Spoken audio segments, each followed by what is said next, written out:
우리 좌우에 계신 분, 앞뒤 계신 분에게 우리 반갑습니다 라고 인사 한번 나누겠습니다. 반갑습니다. 반갑습니다. 한 주간 잘 지내셨습니까? 반갑습니다. 베드로와 요한이 나면서부터 걷지 못하는 사람을 완전히 치료합니다. 사람들이 놀라서 베드로와 요한을 쳐다봅니다. 베드로는 자신이 한 것이 아니라 예수 그리스도를 믿는 믿음이 이 사람을 낫게 한 것이라고 말합니다. 그러면서 자신을 쳐다보고 있는 사람들을 향해서 이런 설교를 합니다. 사도행전 3장 19절에 이 사람을 낫게 한 예수님을 여러분들이 못 박아 죽였습니다. 그러니 회개하고 죄 사함을 받으십시오. 그러면 새롭게 되는 날이 이르게 될 것입니다.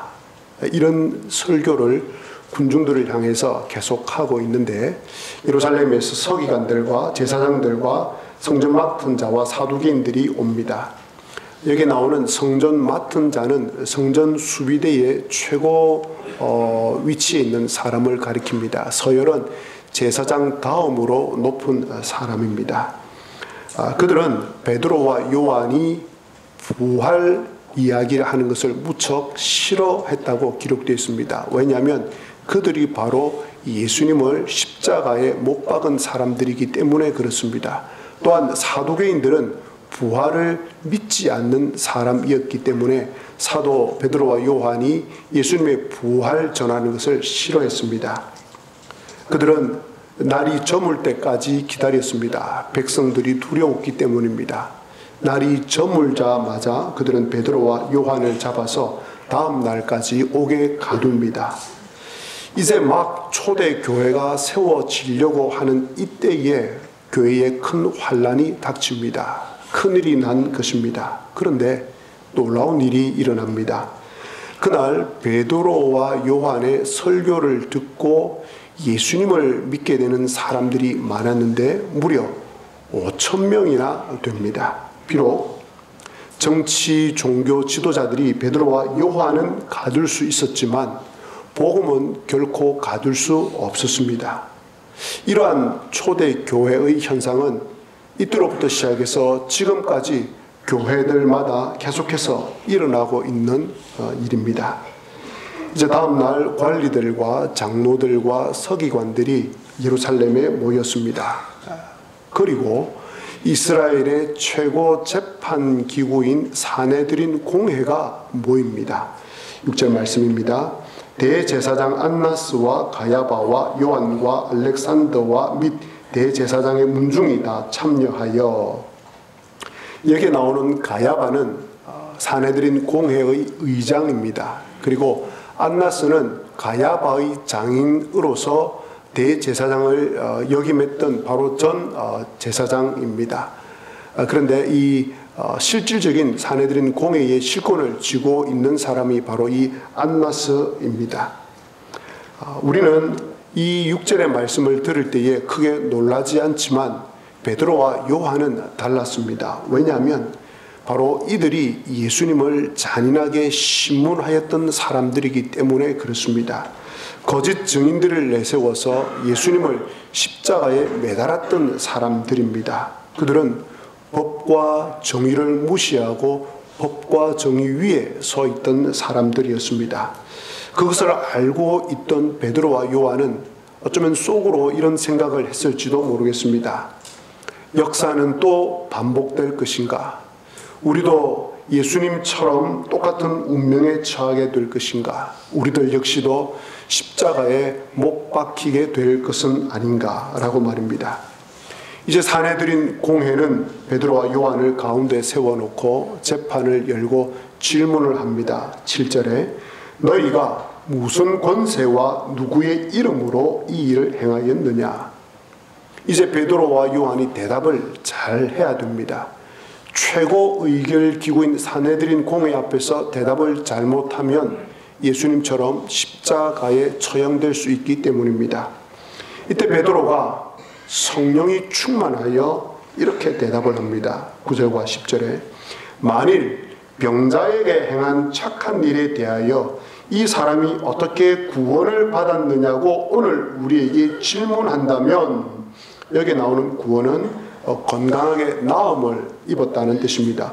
어떻게 건강하게 나았느냐고 오늘 우리에게 질문한다면 10절, 너희와 모든 이스라엘 백성들은 알라. 너희가 십자가에 못 박고 하나님이 죽은 자 가운데서 살리신 나사렛 예수 그리스도의 이름으로 이 사람이 건강하게 되어 너희 앞에 섰느니라. 베드로는 눈 깜짝하지 않고 정면 돌파를 합니다. 눈앞에 서 있는 이 사람이 낫게 된 것은 여러분들이 십자가에 달려 죽인 바로 그 예수님의 능력 때문입니다.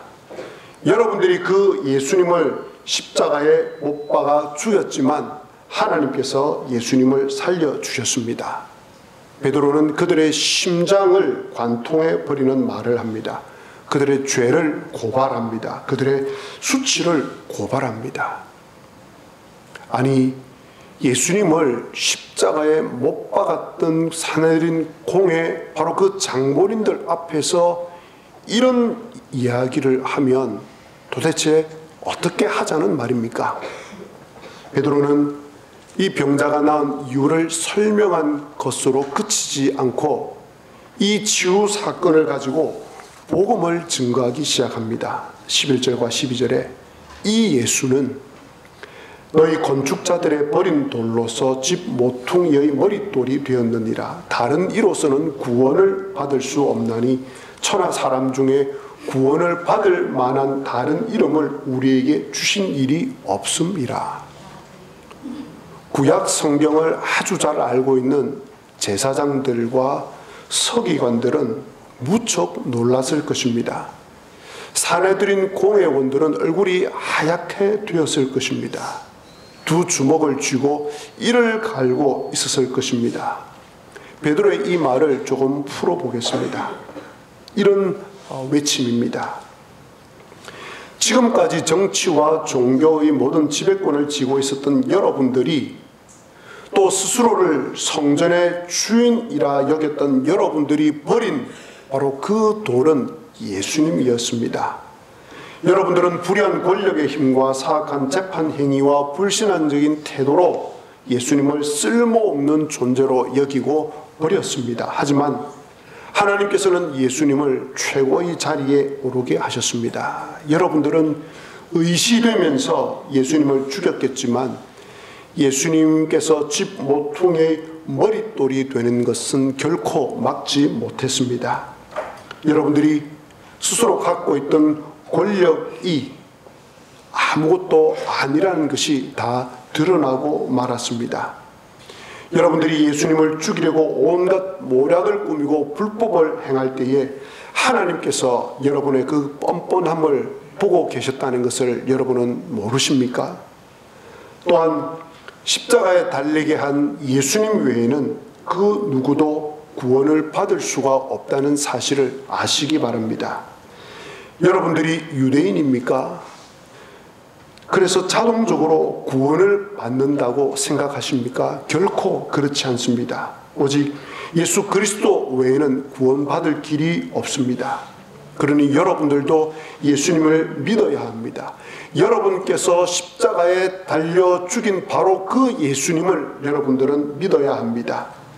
이것은 다른 누구도 아닌 여러분들이 믿고 있는 하나님께서 이것을 정해 놓으셨습니다. 하나님께서는 구원받을 만한 다른 이름을 주신 적이 없습니다. 여러분들의 율법적 행위, 종교적 직분 그 어떤 것으로도 구원을 받을 수 없습니다. 베드로는 목숨을 걸고 그들 가운데 단 한 사람이라도 이 복음을 듣고 주님께로 돌아올까 하여서 간절한 마음으로 담대하게 복음을 전하고 있습니다. 베드로와 요한이 이렇게 복음을 전하자 사내들인 공회원들이 깜짝 놀랍니다.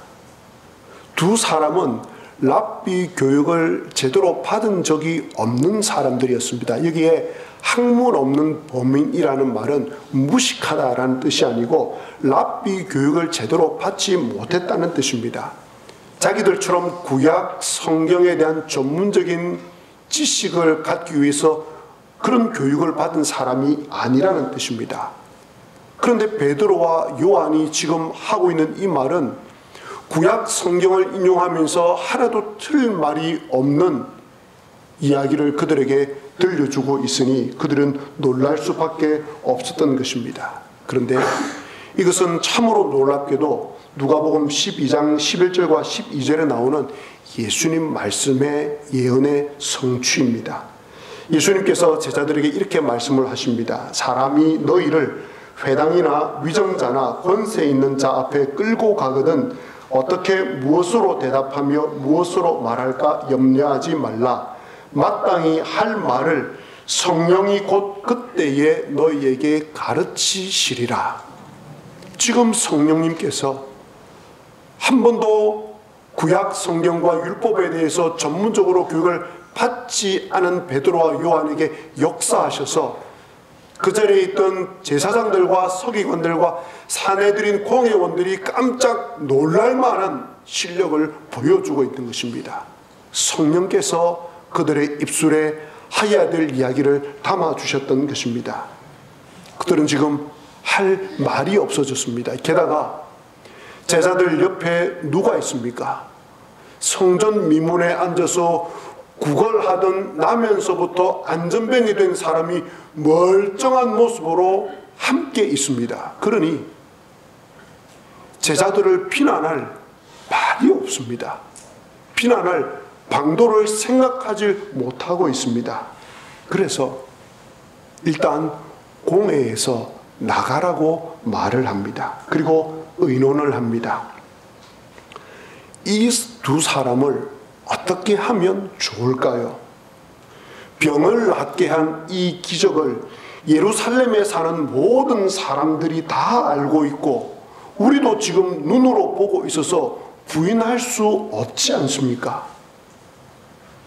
여러분, 부인할 수 없으면 시인해야 하지 않겠습니까? 이 기적을 일으키신 분이 예수님이라고 이야기하면 예수님을 믿어야 하지 않습니까? 그런데 이 공회원들이 어떻게 합니까?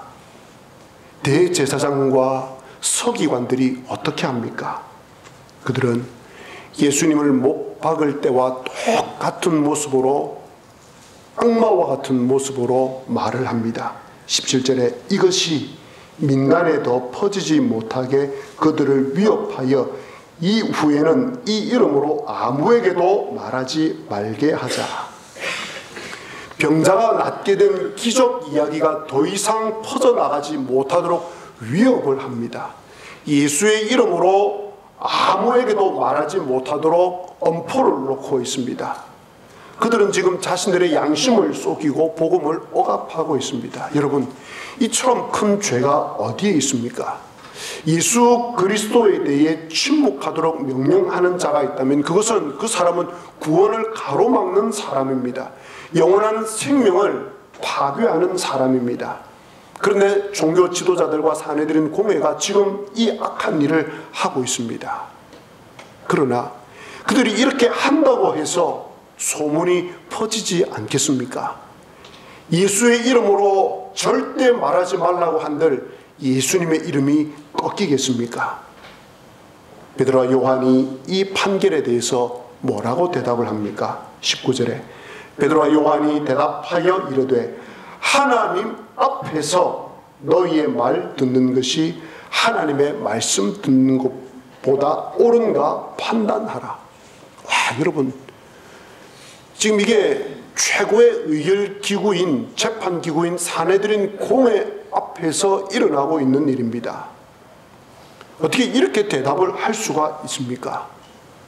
사내들인 공회와 그리고 제사장과 서기관들을 대놓고 맞짱을 두고 있습니다. 가장 높은 법의 의결기구의 판결을 어기고 있습니다. 여러분, 있을 수 없는 일입니다. 그러나 베드로와 요한의 결정 기준은 분명했습니다. 19절에 나온 말씀처럼 하나님 앞에서 그리고 하나님의 말씀 듣는 것보다 하나님 앞과 하나님 말씀이 그들의 결정의 기준이었습니다. 아무리 사내들인 공회의 판결이라 할지라도 하나님 앞과 하나님의 말씀을 거스르는 일이기 때문에 그들은 거절한 것입니다. 베드로와 요한은 십자가를 질 각오를 하였습니다. 자신들의 스승이었던 예수님께서 걸어가신 그 길을 따르기로 결정을 했습니다. 그리고 작심하고 베드로와 요한이 결정적인 한마디를 날립니다. 20절에 우리는 보고 들은 것을 말하지 아니할 수 없다. 예수의 이름으로 두 번 다시는 말하지 말아라 라고 하는 그들을 향해서 우리는 보고 들은 것을 말하지 아니할 수 없다. 베드로와 요한은 예수님이 하나님의 아들이심을 보았습니다. 예수님의 부활을 보았습니다. 승천을 보았습니다. 승천하실 때에 마지막으로 들려주신 예수님의 말씀을 들었습니다. 그리고 성령님이 임하시는 것을 보았습니다. 그리고 15개 나라에서 온 사람들이 자기 나라 말로 말을 듣는 것을 경험했습니다. 3,000명이 회개하고 돌아오는 것을 보았습니다. 나면서부터 안전병이 된 사람, 나면서부터 걷지 못한 사람이 예수 그리스도의 이름으로 일어나 걷는 것을 눈으로 보았습니다. 아니, 베드로와 요한이 실제로 이 일을 일으켰습니다. 그런데 이 모든 것을 자신들이 듣고 보았는데 어찌 입을 다물고 있겠습니까? 이 모든 것을 듣고 본 사람이 입을 다물고 있다면 이것만큼 큰 죄가 어디에 있겠습니까? 이것만큼 가장 비겁한 일이 어디에 있겠습니까? 사람을 살리는, 사람을 죄에서 구원하는 유일한 해답을 알고 있는데 침묵하고 있다면, 물에서 죽어가는 사람이 살아날 수 있는 유일한 비결을 알고 있는 사람이 그 비결을 말하지 않고 침묵한다면 그것만큼 큰 죄가 어디에 있겠습니까? 그 사람은 하나님의 일을 생각하지 않고 사람의 일을 생각하는 사람입니다. 이런 사람에 대해서 우리 주님께서 들려주시는 무서운 책망이 있습니다. 바울 사도가 이 고백을 합니다. 내가 복음을 전할지라도 자랑할 것이 없으면 내가 부득불할 일임이라. 명확한 사실, 진리이기 때문에 부득불할 일임이라. 만일 복음을 전하지 아니하면 내게 화가 있을 것이로다. 그러므로 복음을 전하는 일에 있어서 사람의 압제를 두려워하지 말아야 합니다. 사람의 유익을 구하느라, 사람의 눈치를 보느라, 사람의 협박을 피하느라 진리의 말씀을 감추는 일이 없어야 하겠습니다. 마귀는 복음이 전파되지 못하도록 많은 장애물을 설치해 놓고 있습니다. 이 장애물을 우리는 두려워하지 말고 이 장애물을 뛰어넘고 또 뛰어넘어서 죽어가는 영혼들을 향해서 나아가야 하겠습니다. 사랑하는 교우 여러분, 여러분들께서는 지금까지 믿음 생활을 하시면서 무엇을 보고 무엇을 들으셨습니까? 여러분 안에 예수님의 생명이 있습니다. 여러분 안에 성령님이 계십니다. 여러분 안에 생명의 빛이 있습니다. 여러분은 성경을 그저 교리로만 알고 있지 않습니다. 머리로만 알고 있지 않습니다. 성경이 살아있음을 경험한 분들입니다. 여러분은 살아계신 하나님의 아들 예수 그리스도를 믿고 있습니다. 그리고 부활을 믿고 있습니다. 심판을 믿고 있습니다. 영원한 천국, 영원한 생명을 믿고 있습니다. 그렇다면 여러분이 보고 들은 것에 대해서 입을 열어야 하지 않겠습니까? 보고 들은 것을 말하지 아니할 수 없노라 라고 외쳐야 하지 않겠습니까? 그런데 솔직히 저와 여러분은 우리가 보고 들은 것, 진리를 경험한 이 일들을 잘 전하지 못합니다. 전하는 일에 자신감이 떨어질 때도 있습니다. 왜 그렇습니까? 어떤 이유들 때문에 그렇습니까? 영적인 세계, 믿음의 세계, 신앙의 세계에 대해서 전혀 알지 못하는 사람은 전할 수 없습니다. 보고 들은 것이 없기 때문에 그렇습니다. 그런데 보고 들은 것이 있음에도 불구하고 신앙과 믿음이 약할 때는 말하지 못합니다. 말하고 싶은데 보고 들은 것이 있는데 성격이 너무 유약하거나 부끄러움을 많이 타는 사람도 잘 말하지 못합니다. 보고 들은 것이 있는데도, 그래서 보고 들은 것이 있어서 복음을 전한 적도 있는데 지금 그러지 못하는 사람은 시험에 들었거나 아니면 주님과의 첫 사랑이 식었거나 죄 가운데 있거나 영적 침체에 빠져 있는 경우가 될 것입니다. 그럴 경우에는 내가 보고 들은 진리가 있지만 그것을 잘 전하지 못합니다. 그런데 많은 사람들은 여기에 해당될 것입니다. 내가 보고 들은 것을 전하고 싶은 마음도 있고 예수님이 진리라는 것을 전하고 싶은 마음도 있고 주변 사람들에게 예수님을 믿으라고 말하고 싶기도 한데 내가 생각하는 것만큼 열정이 올라오지 않아서 안타까워하는 분들이 아마 대부분일 것입니다. 그래서 보고 들은 것을 전하는 일이 잘 안 되는 분들이 대부분일 것입니다. 어떻게 하면 내가 예수님을 믿는데 나도 구원의 은혜가 있는데 영원한 생명, 영원한 천국에 대한 확신도 있는데 왜 베드로와 요한처럼 잘 전하지 못할까? 라는 생각이 드십니까? 오늘 베드로와 요한이 어떻게 이 사실을 담대하게 전할 수 있게 되었습니까? 목숨을 걸고 이 진리를 선포할 수 있게 되었습니까? 그들 가운데 구원의 기쁨이 넘쳤기 때문입니다. 구령의 열정이 넘쳤기 때문입니다. 어떻게 해서 그들 마음 가운데 구원의 기쁨이 넘쳤고 구원의 열정이 넘쳤습니까? 성령님으로 충만하였기 때문에 그렇습니다. 성령님으로 충만할 때 성격이 연약함에도 불구하고 자신감이 생깁니다. 주로 성격과 관련 없이 자신감이 생길 때는 어떤 경우입니까? 우리 남성들은 잘 아시지 않습니까? 어떤 경우입니까? 술을 마실 때입니다.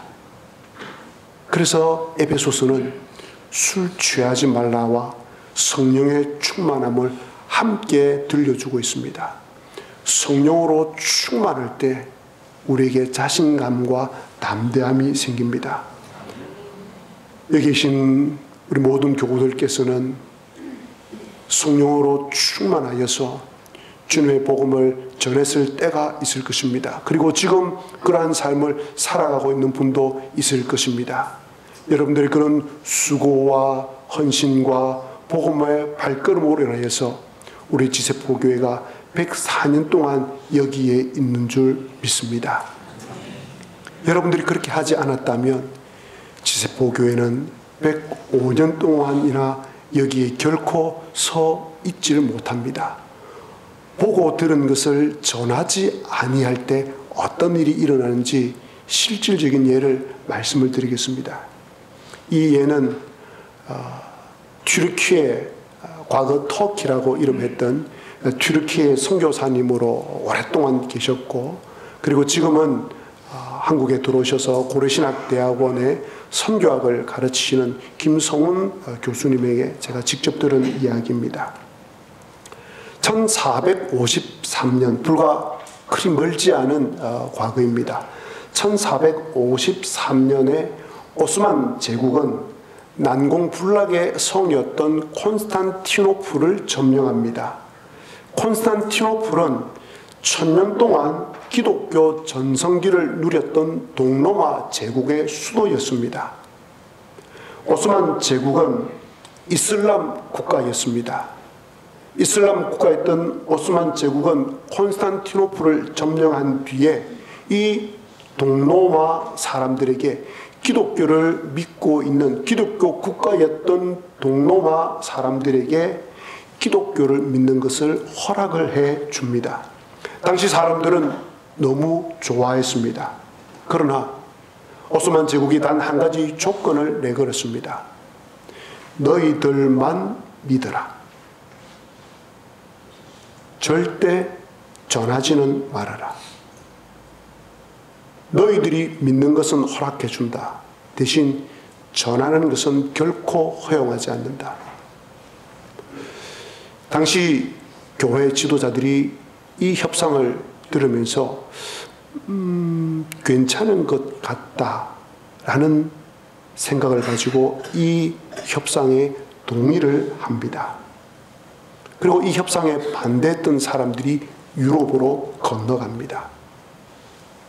그리고 세월이 지난 후 동로마 제국이었던 지금의 튀르키예는 완전한 이슬람 국가가 되어버렸습니다.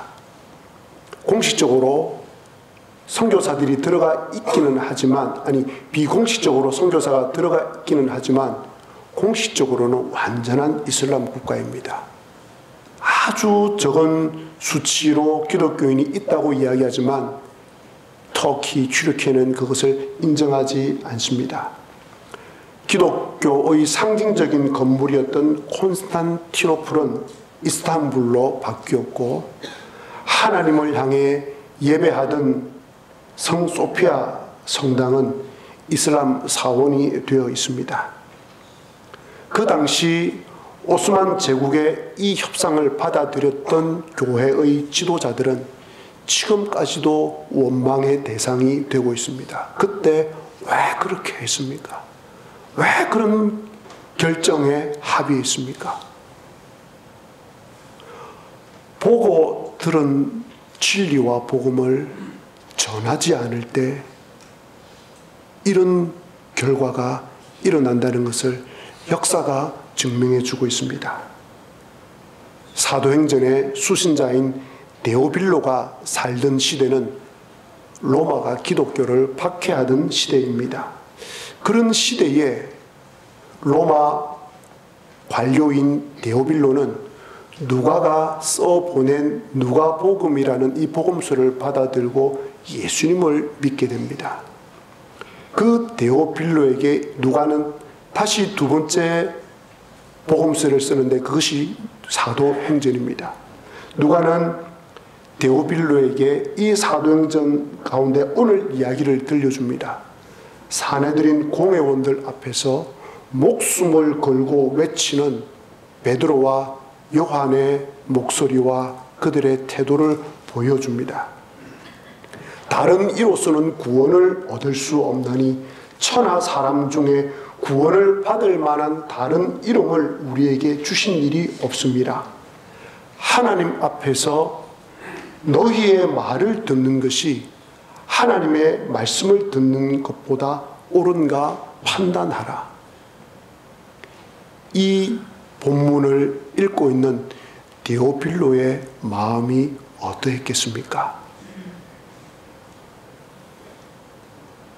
예수 그리스도를 믿으면 죄 용서함을 받습니다. 모든 죄가 용서받습니다. 예수님을 믿으면 이 땅을 살아가는 동안 전능하신 하나님이신 그분과 임마누엘로 오신 예수님과 동행하면서 살아가게 되는 축복을 누리게 됩니다. 그리고 예수 그리스도를 믿게 되면 영원한 생명을 얻어서 이 땅을 떠나는 날 영원한 하나님께서 계신 그 나라에 들어가게 됩니다. 이 사실을 저와 여러분들이 보고 들은 경험을 가지고 있으실진데 어찌 보고 들은 것을 전하지 아니할 수 있겠습니까? 저와 여러분들을 통하여서 이 복음이 우리 지세포와 이루면 온 지역의 모든 사람들 가운데 전파되기를, 그래서 그들도 주님 앞으로 돌아와서 죄 사함을 받고 임마누엘 되신 주님과 동행하고 영원한 주님의 나라에 다 들어가게 되기를 주님의 이름으로 간절히 기원합니다. 아멘. 기도하시겠습니다.